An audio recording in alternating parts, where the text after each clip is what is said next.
In World War II, the United States fielded a vast array of military vehicles to meet every battlefield need. From nimble jeeps scouting ahead to massive amphibious trucks landing on hostile shores, each vehicle had a specific role. Rather than relying on a single design, American strategy emphasized mass production, reliability, and adaptability. In this documentary-style overview, we'll tour every major U.S. vehicle category of the era, exploring how these machines were developed, deployed, and how they shaped the modern battlefield. We begin with the vehicles that came to symbolize armored power. Tanks. American tank development accelerated rapidly during the early years of the war. The first widely used U.S. light tanks were the M3 and M5 Stuart.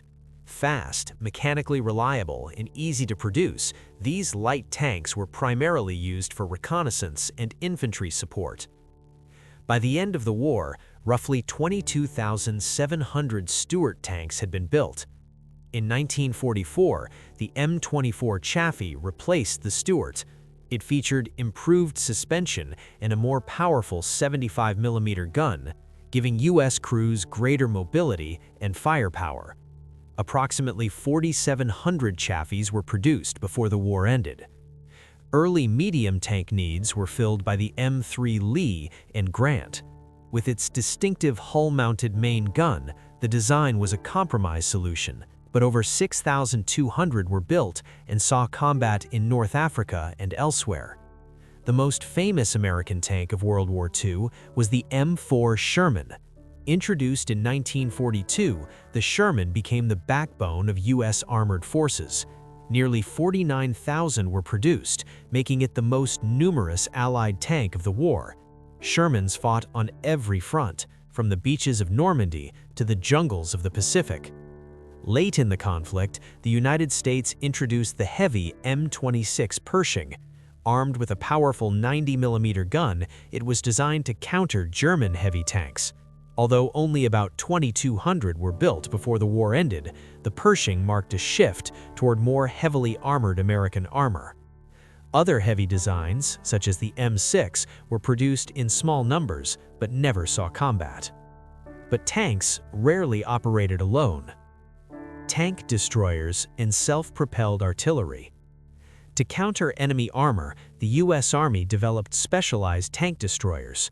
Early designs mounted anti-tank guns on half-tracks or truck chassis, including vehicles such as the M3 and M6 gun motor carriages. Later, fully turreted tank destroyers became standard. The M10 was the most common, with over 6,400 produced. It combined mobility with a powerful gun capable of engaging enemy tanks.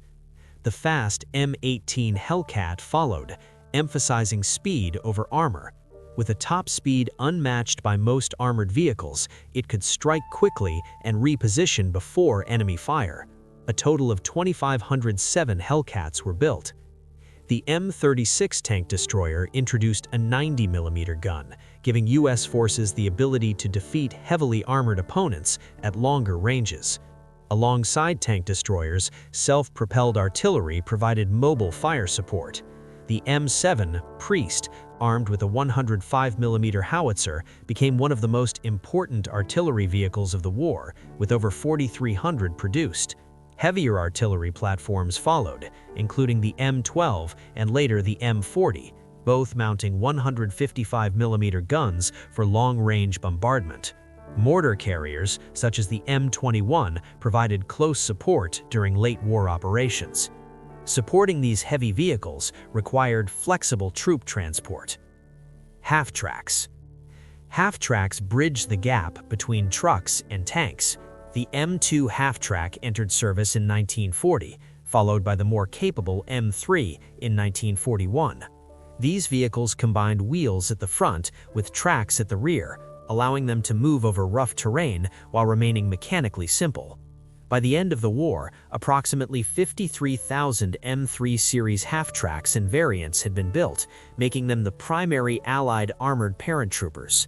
The M5 and M9 half-tracks supplemented production, and were widely supplied to Allied forces through Lend-Lease. Numerous weapon variants were developed.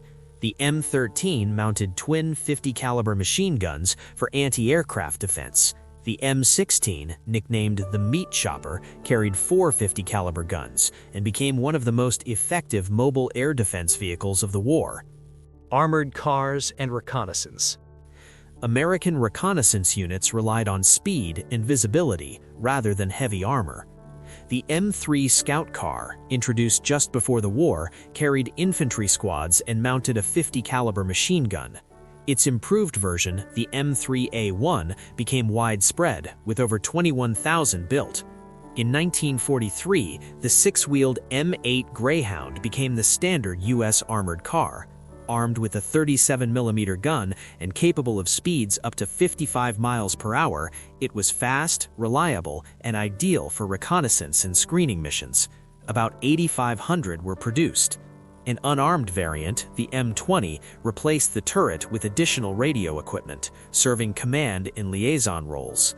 Experimental designs, such as the T-17 Deerhound, were produced in limited numbers, while the T-17E Staghound saw widespread service with Allied forces, though not with U.S. combat units.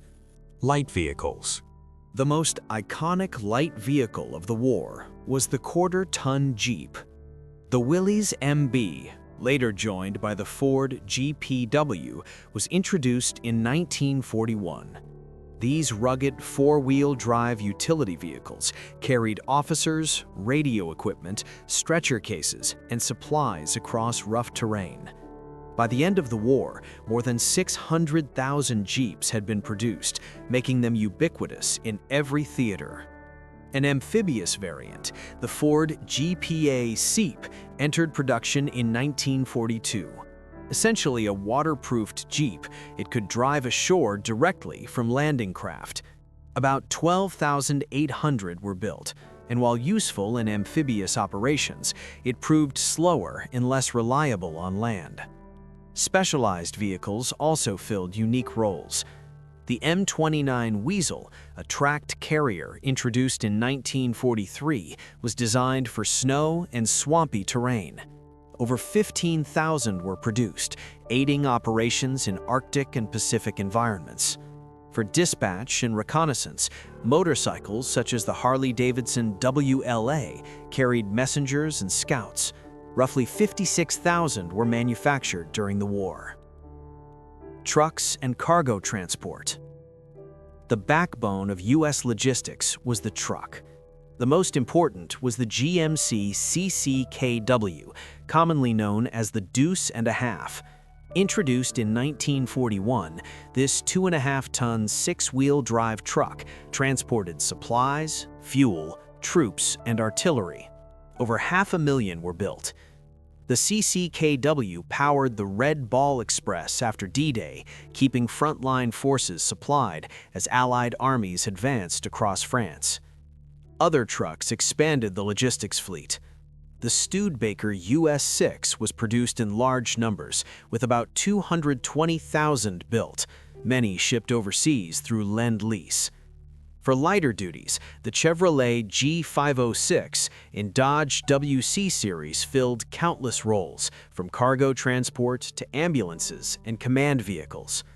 Amphibious logistics were handled by the DUKW, nicknamed the Duck. Developed in 1942, it could carry a 2.5-ton load directly from ship to shore. About 21,800 were built, proving critical during Pacific Island landings and the Normandy invasion. Heavy trucks and prime movers completed the system. Vehicles such as the Mac-NO transported tanks, while specialized tractors and traimers hauled bridges, fuel, and ammunition. Behind every advance stood an immense support network, engineering and support vehicles. Beyond frontline combat vehicles, engineering and support vehicles kept operations moving. The LVT Amphibious Tractor series carried troops and cargo ashore during Pacific operations, with approximately 18,600 built. Recovery vehicles like the M32 retrieved damaged tanks from the battlefield, while bridging equipment enabled rapid river crossings. These vehicles rarely appeared in dramatic combat footage, yet they were essential to maintaining momentum on every front. From the lightweight Jeep to the massive DUKW, from scout cars to Shermans, the United States fielded a vehicle for every role in World War II. Emphasizing mass production, reliability, and adaptability, these machines formed the backbone of American mechanized warfare. Together, they illustrate the scale of U.S. industrial power and its decisive contribution to Allied victory. For more full documentaries like this, subscribe to the channel.